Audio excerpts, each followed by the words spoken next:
Sejam todos bem-vindos ao canal Companheiros da Luz. Leitura do livro E a Vida Continua. Coleção A Vida no Mundo Espiritual, obra do Espírito André Luiz, por Chico Xavier.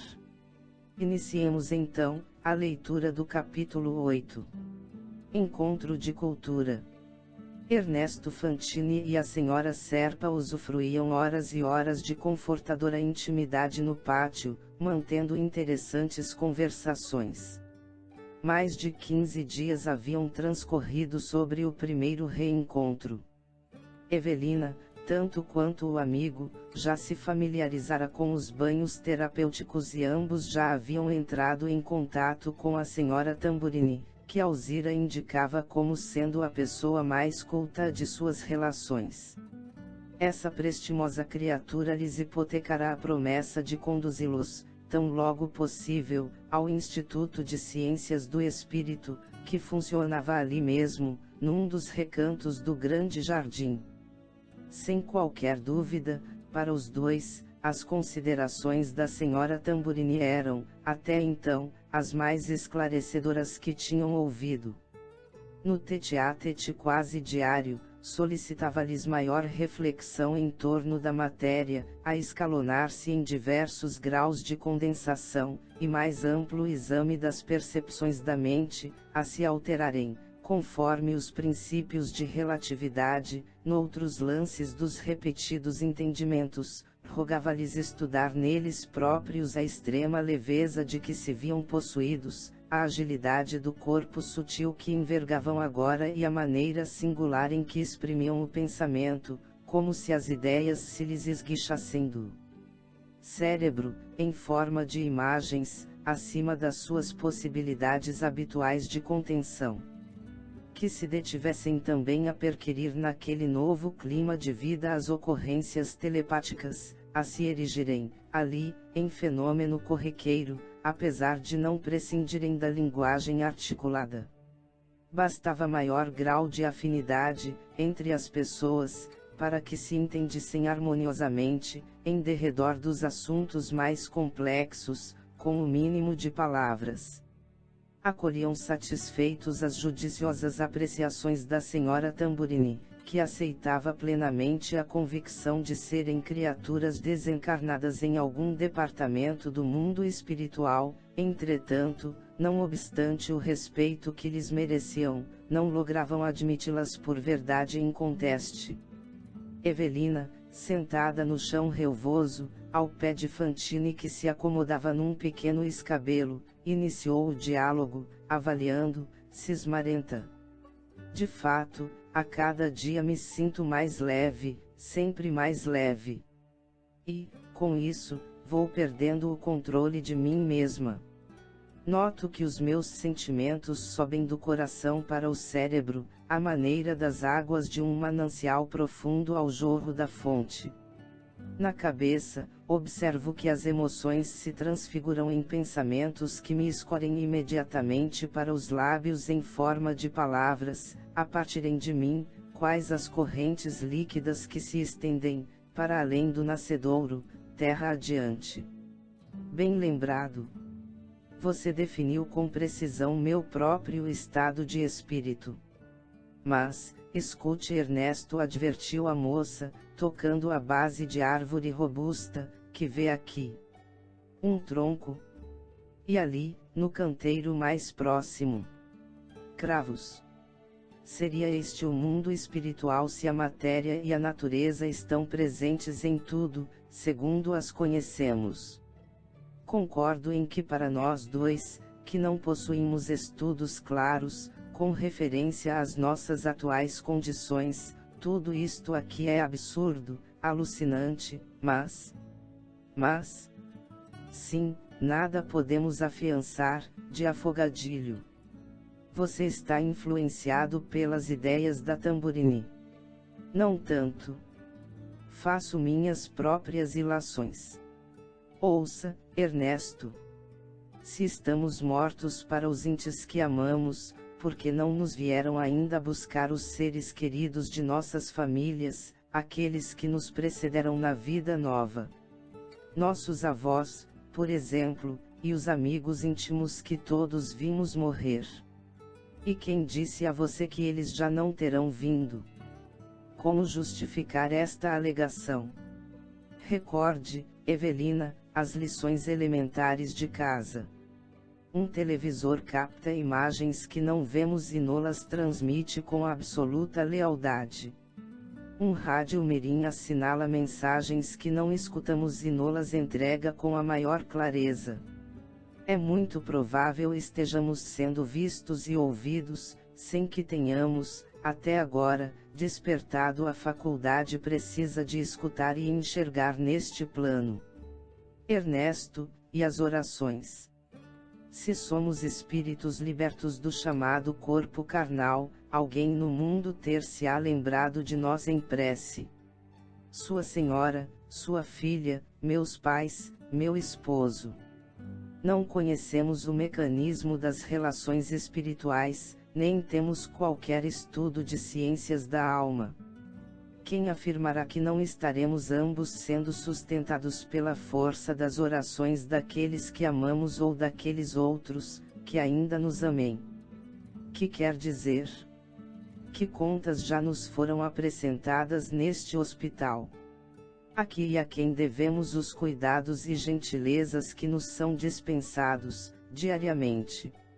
Não compramos as nossas roupas novas e nem as utilidades que usufruímos. Você, tanto quanto eu, já endereçamos a alguma enfermeira aquela conhecida pergunta: quem paga? Já indaguei. Qual foi a resposta? Aqueles que vos amam. Quem são esses, no seu modo de ver? Em meu caso, meu esposo e meus pais. Tenho minhas dúvidas. De início, supus estivéssemos em recuperação num instituto de saúde mental, entretanto, cada dia que passa nos surpreende em nível mais alto de consciência, no que diz respeito aos nossos raciocínios. Se nos demorássemos num hospício, depois de algum colapso nervoso, a nossa restauração não se faria assim tão rápida. Quebrou-se, porém, o fio da interessante conversação. A senhora Tamburini abordou-os, à pressa, a fim de avisar que o encontro de cultura espiritual estava marcado para a noite que se avizinhava e urgia se aprestassem. Munidos do necessário consentimento, ei-los que se dirigem para a organização, às 7 da noite, junto da amiga, que os recomenda a estima do mentor em serviço, o irmão Cláudio. Acolhidos com simpatia no recinto, onde se instalavam 23 pessoas, notaram a presença de enorme globo que, de certo, se prestaria como ponto de partida para valioso aprendizado. O orientador principiou a reunião, notificando que a turma estaria em aula dialogada e que não era, ali, senão um companheiro dos demais, com erros, hipóteses, aproximações e acertos, em tudo aquilo que viesse a dizer. Qual é o tema, professor? Sindicou senhora distinta. Da existência na Terra. Em seguida ao esclarecimento, o diretor do grupo teceu preciosos comentários, em torno das funções do orbe terrestre na economia cósmica, e prosseguiu. Reflitamos, meus amigos. Quem de nós, na atualidade de nossos conhecimentos incompletos, conseguirá deitar sabedoria, no campo da inteligência, tão só pelo testemunho das impressões pessoais?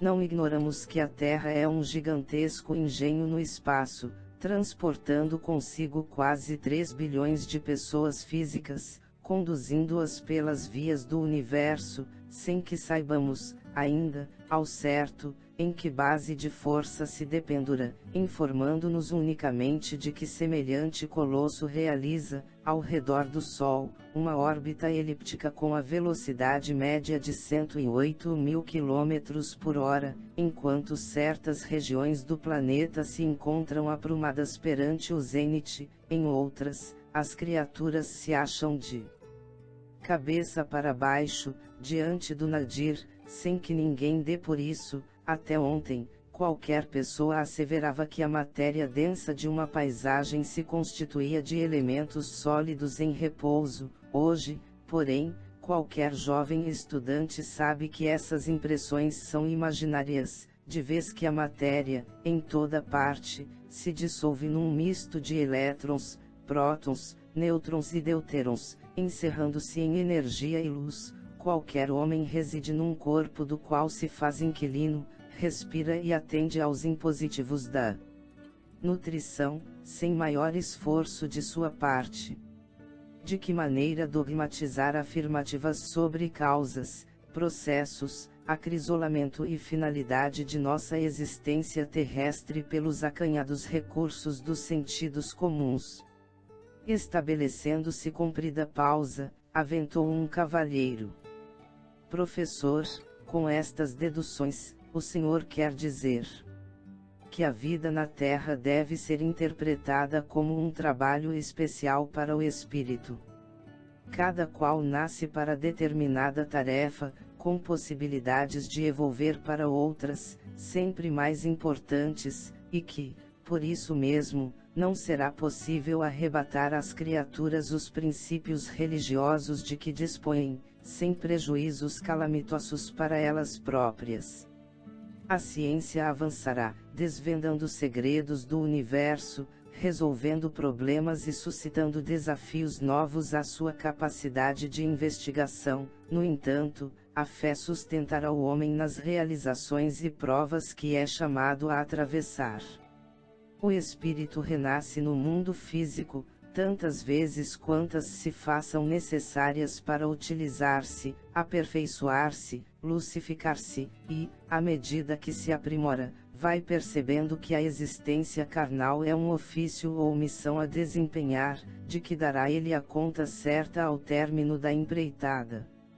O explicador revelava tamanha altura cultural, através da exposição em andamento, que raros apartes se fizeram ouvir.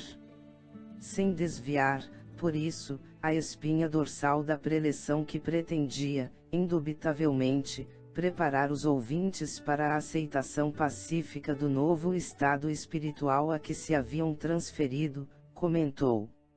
Se as leis do Senhor se manifestam claras e magnânimas, em todos os departamentos da experiência física, estaríamos, acaso, desprezados por Deus, quando ultrapassamos as fronteiras da morte. Referimo-nos, aterrados, ao aniquilamento das vidas humanas, quando as guerras varrem a face do planeta. Entretanto, que concluir acerca dessas mesmas vidas humanas, a se extinguirem, metodicamente, nas épocas de paz. Conservar-se-ia o Senhor indiferente aos nossos destinos, em algum lugar do universo.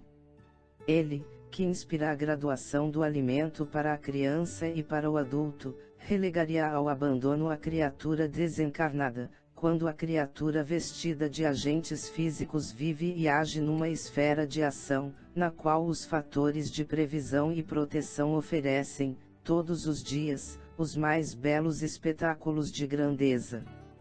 Ninguém, ali, penetrava, a fundo, o caráter sibilino daquelas alegações. Os circunstantes, pelo menos em maioria, não se apercebiam de que estavam sendo adestrados, delicadamente, a fim de admitirem a realidade espiritual, sem barulho. Surgindo mais ampla cota de silêncio, em virtude de achar-se o professor interessado em averiguar posições geográficas, no globo à vista, Evelina cobrou ânimo e perguntou. Irmão Cláudio, todas as pessoas registraram sensações iguais entre si, depois da morte. Não? Cada qual de nós é um mundo por si e, em razão disso, cada individualidade, após largar o carro físico, encontrará emoções, lugares, pessoas, afinidades e oportunidades, conforme desempenhou o ofício, ou melhor, os deveres que lhe competiam durante a existência, na Terra.